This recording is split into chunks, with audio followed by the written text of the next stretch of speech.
សួស្តីបងប្អូនទាំងអស់គ្នាចាជួបជាមួយនឹងអ្នកគ្រូខ្វាចង់ដែលមានបម្រើសេវាកម្មជូនបងប្អូនទាំងអស់គ្នានៅប្រទេសកូរ៉េទាំងអស់ទូទាំងតំបន់ពិភពសកលនៅក្នុងប្រទេស25ខេត្តក្រុងចាថ្ងៃនេះដែរប្រធានបទចង់និយាយអំពីប្រភេទ Visa E7 for Al All ខ្មែរយើង Al All កូរ៉េហៅថា All Al ត្រឡប់ទៅត្រឡប់មកគឺអញ្ចឹងមិនអញ្ចឹងហ៎អញ្ចឹងបងប្អូនយើងមួយរយៈនេះអ្នកគ្រូបានប្រឹក្សាជាមួយបងប្អូនអរគ្នាបងប្អូនអរគ្នាមានការព្រួយបារម្ភថា Visa ហ្នឹងគឺគេចិត្តបិទហើយបិទត្រឹមខែ9ហ្នឹងហើយខ្ញុំមានចំណាប់អារម្មណ៍ចង់ផ្លាស់ប្ដូរ Visa ហ្នឹងដែរអញ្ចឹងណាតែអ្នកគ្រូអាចជួយខ្ញុំបានអត់ចង់និយាយថាសម្រាប់ច្បាប់នៅក្នុងប្រទេសកូរ៉េទាំងអស់នេះនៅពេលដែលក្រសួងយុតិធម៌គាត់បានកំណត់មាត្រាច្បាប់នៅក្នុងលើទំគេហទំព័រដែលបានកំណត់ហ្នឹងហើយនៅពេលដែលចប់និយាយទៅច្បាប់គាត់នឹងចេញបន្តសុពលភាពនៃការផ្ដល់ទឹកតការឲ្យយើងផ្លាស់ប្ដូរ Visa ហ្នឹងជាបន្តមិនមែនបិទឲ្យចប់ត្រឹមនឹងអត់ទទួលទេ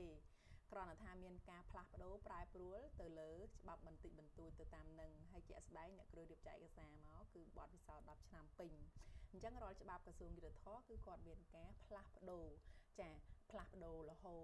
តតអញ្ចឹងទៅនៅពេលដែលចប់ច្បាប់មួយគឺតភ្ជាប់ជាមួយនឹងច្បាប់ថ្មីជូនទៅចាបងប្អូនពលករពលករនីដែលគាត់ស្នាក់នៅប្រទេសកូរ៉េទាំងអស់គ្នានេះអញ្ចឹងបាច់បារម្ភទេណាហើយជាពិសេសដោយបងប្អូនអរគ្នាជាក់ស្ដែងឃើញហើយថាសម្រាប់ច្បាប់ក្មេងៗដែលមានប៉ាម៉ាក់ខុសច្បាប់នៅប្រទេសកូរ៉េកូនគាត់មានអាយុចាប់ពី6ឆ្នាំឡើងទៅហើយគាត់កូននឹងត្រូវចូលរៀនហើយប៉ាម៉ាក់ហ្នឹងគឺចង់បដូរ Visa ហ្នឹងឲ្យស្របច្បាប់វិញមិនអញ្ចឹងហ្នឹងហើយហើយក្រសួងយុតិធម៌បានធ្វើការចុះបងពុនផាកវិន័យជូនប៉ាម៉ាក់នៅប្រទេសកូរ៉េហ្នឹងគឺ 70% អញ្ចឹងបងតែ 30% ទៅគឺជាការស្រាច់ហើយស្របច្បាប់ទៅមកមាន ID card អាចទៅលេងខ្មែរទៅមកបានទៀតហើយនៅពេលដែលកូនមានអាយុពេញវ័យប៉ាម៉ាក់គឺគាត់ត្រូវនិរទេសវិលត្រឡប់ទៅមាតុភូមិវិញហើយចន្លោះពេលហ្នឹងប៉ាម៉ាក់ហ្នឹងគឺសន្សំលុយដើម្បីរៀបចំឯកសារ business visa ចំនួនអាជីវកម្មទៀតណាតទៀតប្រសិនបើបងប្អូនទាំងអស់គ្នាមានគម្រោងចាប់ទៅលើផែនការនៃការរស់នៅលើទីផ្សារកូរ៉េចាគឺអត់ផុតទេអញ្ចឹងបងប្អូនអរគ្នាត្រូវស្វែងយល់អំពីទីផ្សារឲ្យផ្លាស់ប្ដូរ Visa ហ្នឹងឲ្យបានច្បាស់លាស់ពិតប្រាកដហើយនឹងចាប់គម្រោងជីវិតបងប្អូនអរគ្នាឲ្យបានជាក់លាក់ច្បាស់លាស់ទៅបងប្អូនអរគ្នានឹងធានាថាទទួលបាននៅចាស់ជីវិតដល់ជោគជ័យមួយហើយដែលគ្រួសារមានសុភមង្គលអញ្ចឹងសម្រាប់បងប្អូនដែលត្រូវការរៀបចំឯកសារផ្លាស់ប្ដូរ Visa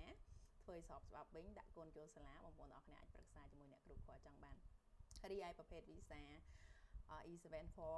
All Al ហ្នឹងក៏ដូចគ្នាដែរអញ្ចឹងហើយច្បាប់គេនឹងមានការបដូរបន្តប្រសិនបើបងប្អូនអរគ្នាកំពុងតែធ្វើការនៅតំបន់ដាច់ស្រយាលដែលគេមិនសូវមានប្រជាជនហ្នឹងបងប្អូនអរគ្នាចង់ផ្លាស់ប្ដូរ Visa ហ្នឹងគឺ